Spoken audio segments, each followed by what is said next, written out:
Are you wasting away scrolling through endless streaming service menus, TikToks and Reels, plagued with decision paralysis as everything fights for your attention? Well, stop your scrolling and have a listen to this cherry-picked list of art that deserves your attention. 2025 was a year on a calendar that had feature films released during its duration. Let's celebrate some of them. It's new year, new me, to the point where it's almost as if I've been replaced by a clone, and I'm only able to communicate via vague metaphors in videos recommending movies. So, let's get to recommending some then, eh? Honourable mentions. You can't recommend movies in 2025 without first talking about the movie of the year, Sinners really is that good.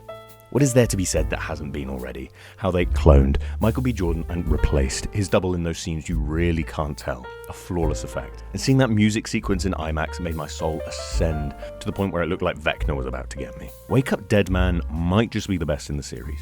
Fantastic, give me 16 more of them right now. Avatar Fire and Ash did the impossible and added subtext to an Avatar movie.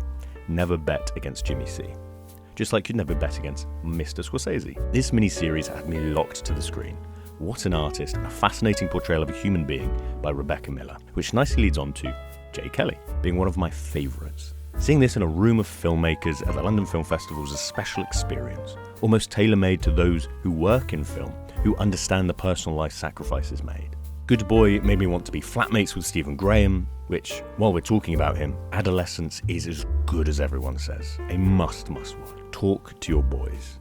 I can't believe they killed Henry Cavill and cloned David Corenswet as he was nearly replaced, but Superman made the character what he was always supposed to be, a symbol for hope, and yes, this whole sequence made me tear up. Springsteen inspired me to buy some denim jeans, while Frankenstein made me want to throw out my entire wardrobe and start again.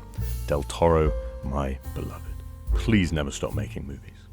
Alpha changed my DNA. Stone hasn't been this scary since The Weeping Angels. The Thing with Feathers and At the Place of Ghosts broke my heart. Grief is a bitch. And Begonia was another fascinating Lanthimos film that marries wit and tension masterfully. The only way the film could have been improved is if while they were holding Emma Stone's character hostage, they cloned her and had that clone outliving her life. Please send help. Now, in my eternal ranking order system that will exist until the heat death of the universe, these feature presentations are in the order of most stressful to least stressful. 28 years later, this is what studio genre filmmaking should be. New, original, different, and experimenting with interesting narratives and fascinating ways of filming. I enjoyed this so much I saw it multiple times in theatres, and each time studied different parts of it. Garland's narrative and how he constructs it, the characters, the medieval world, or Danny Boyle's excellent kinetic direction, or the performances or sound design. The 2001 28 Days Later is one of those films that's just in the cultural lexicon of Britain. Cillian Murphy exploring an empty London, I think is up there with the Daleks on London Bridge. So revolutionary for the time with its use of digital cameras, and I think that's one of the things that I love about Danny Boyle's work. He always feels current. He has certain styles or isms that are present across his filmography, but he constantly innovates with technology. Even if that means the first film looks like it was shot on a potato, it's so of its time and completely works for that story. This new film feels just as specific to 2025 as the first does to 2001. Films based around a franchise already have an inbuilt audience, making it somewhat safer to invest in. So let's use that as an advantage. Let's make the sequel just as revolutionary as the first, instead of simply making another. Like the depiction of gore as a prime example, it feels like a shot of adrenaline for every impact, and it just loves to remind you at certain points, oh yeah, this is a horror film. With incredibly tense and stressful scenes mixed in with moments of beauty, melancholy, and heartbreak. Jodie Comer, you keep breaking my heart. Pretty please star in a comedy soon. My heart can't take it. Setting this up as a brutal post-Brexit narrative of Britain isolated from the rest of Europe is a stroke of genius. You truly feel like no one is coming to help. One of my favourite things about this is how rich the writing is. After watching, I feel like I've read a classic sci-fi paperback. Seeing the infected have gained a semblance of hierarchy, exploring a world trapped culturally in 2001, the concept of the Bone Temple and Ralph Fiennes' character in general. I also love the new one so much. Oh, the Jimmies, what are you up to? In Nia DaCosta, we trust. Now for another stressful film, but for completely different reasons. Plainclothes is a 1990s set, which I refuse to describe as historical, thriller following the Hunger Games' Tom Blythe as Lucas, an undercover police officer assigned to lure and arrest gay men in the US before it was legalized. You can tell it's fiction because the US are slow to adopt and accept people for who they are. That could never happen in real life. Lucas grapples with this while he himself is coming to terms with his sexuality, and everything comes to a head when a relationship forms with one of his potential targets, beautifully played by Russell Tovey. Their relationship deepens as the pressure from work mounts, and as the synopsis perfectly says, he's torn between duty and desire. What follows is a truly heartfelt and tense film that'll leave you on the edge of your seat as you want to reach through the screen and give the main character a hug. Telling stories like these is so incredibly important, and I say this without even a hint of hyperbole. Cinema's greatest weapon is empathy, and seeing how in recent history, shit they got me to call the 90s history, something as unradical and straightforward as a man fancying a man was enough to put you in prison. With those who are supposedly there under the pretenses of people's protection, actively entrapping and ensnaring a group of vulnerable people instead of even thinking of helping them. Ice cold. Views and values change as the years go by, so whilst people have finally gotten their heads around people of the same gender identity fancying each other, maybe it's a bit scary how much this relates to the news. Stepping off my soapbox for a second, with art, I think we're all a bit too obsessed with the debut. Knowing that this is someone's first go at something adds a freshness and often energy to it. How good is it normally the first time you try something? But Carmen Emmy crafts a powerful narrative that throughout all of it, all of the characters' mistakes, trials and tribulations, puts empathy first. I was lucky enough to see this at the Iris Film Festival in Cardiff, as a film I worked on was playing there. That film, Soviet Fantasia, is available to watch on Channel 4 at the minute. I'll put the link in the description. But at the Q&A of Plainclothes, it was fascinating hearing one of the producers on the film talk about the ways it evolved in post-production, morphing from a character drama to a nail-biting thriller. Now, more than ever, we need to be sharing these stories, and this is a great one to see.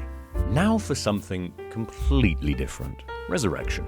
Film is a medium that is often used to tell one kind of story or narrative. Especially Western cinema, it's more so reading for lazy people. So I love it when something so distinctly different and unique comes along.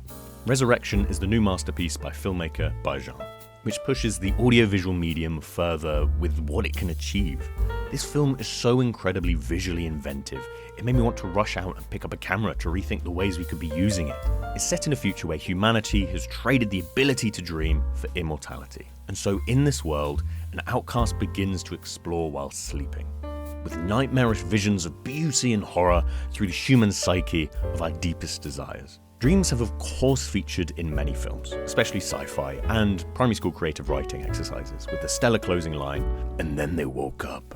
In films such as Inception, it's more of a narrative device, instead of utilising the sheer absurdity of them. Going from randomly flipping burgers with your childhood crush to stepping out onto an alien planet with Keanu Reeves as your Deliveroo driver, yet he's got your mum's voice and is telling you off for accidentally making a clone of yourself. Resurrection captures, actually not quite that, that's a bit specific, but the lightning in the bottle whirlwind energy of dreams in a slow, meditative film that explores the heart of what it means to be alive, trapped in one life, yet wanting to live as so many people, to explore every inch of what it means to be living on this planet. It captures the energy and feeling of dreams in such a unique way, especially capturing the rapid acceptance of every circumstance changing, looking down and suddenly you're in ballet shoes, or looking around, you're suddenly a samurai. With this film, in the words of Christopher Nolan, don't think it, feel it. Predominantly, this film feels like a celebration of filmmaking and humanity. Spanning vastly different time periods and filmmaking styles, it's almost an education in the history of film, from the silent era to contemporary cinema. Yet it always keeps humans and their creativity at the centre of it. The best way I can articulate it is that scenes that would stand out as the most talked about sequences in any other film. Resurrection is a compilation of those back to back, as if it's 39 films pushed together, with it experimenting with perspective or revolutionising what I thought was possible in long takes. Each year, I tend to recommend at least one long, slow film, and this is one you really want to lock in for. Stock up on snacks and beverages beforehand and surrender yourself to it, on as large a screen as you can possibly find. This film wasn't on my radar, so I have to thank film critic Robert Ewing for recommending I check it out. The films recommended thus far are pretty either heavy or serious films. So now let's have a good laugh. Four Mothers had me howling with laughter, a sweet Irish comedy that follows novelist Edward, who cares for his elderly mother, and just as his book career is taking off and a press tour promoting his new book around the US is looking increasingly likely. Hello? Hi Edward, we've decided to run away to Maspaloma's Pride for 3 days and leave our mums with you. Sorry. Who abandons their mothers to go to Maspaloma's Pride of all things? What follows is a hilarious intergenerational comedy about what it means to achieve your dreams, build a family, and the sacrifices you have to make to grow a community. James McArdle leads a fantastic ensemble with the four mothers, and it points the lens towards an important topic of watching those you love and who have cared for you grow old. So it's your turn to step up and care for them. You know what? I've over-explained the other films, but with this one, I'll shut up. Got the family round and not sure what to stick on? This is a pretty safe bet. Are you, yes you, sick of comedies that only make you chuckle, or at most a little nose exhale? Well, then here's the laugh out loud comedy for you. DJ Amit was one of the biggest surprises of the 2025 London Film Festival. Admittedly, at first I thought I'd been invited to a club night out when a friend said they had tickets, but soon realised that wasn't the case. What followed was an incredible film I couldn't have enjoyed more. Amit, a 15-year-old growing up in a remote village in North Macedonia, finds a love for modern music while grappling with his father's expectations, a conservative community, and his first experience with love with a girl who was already promised to someone else in an arranged marriage. It perfectly captures the feeling of young love and the lengths you'll go to trying to make it work. It grapples with the Western world bleeding into deeply rooted cultural tradition, and it might just make your sides ache from laughing so much.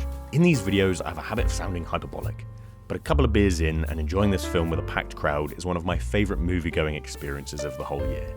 This is another feature debut showcasing new talent, and it was fantastic to hear from the writer-director and how different audiences around the world react to different moments, and how it made the kids from the area proud of where they're from. I don't want to overcomplicate it, so I'll leave it there. Please do check it out. So, those are the films. Hopefully you found a recommendation that'll stop you wasting away scrolling and get you watching a movie you'll love pronto. Hope you're all well. Lots of love to the family. Surprise! Final film recommendation starring Keanu Reeves and myself, called Help, I've Been Cloned and Left for Dead, Come and Rescue Me Please, is the feel-good call for help film of the year.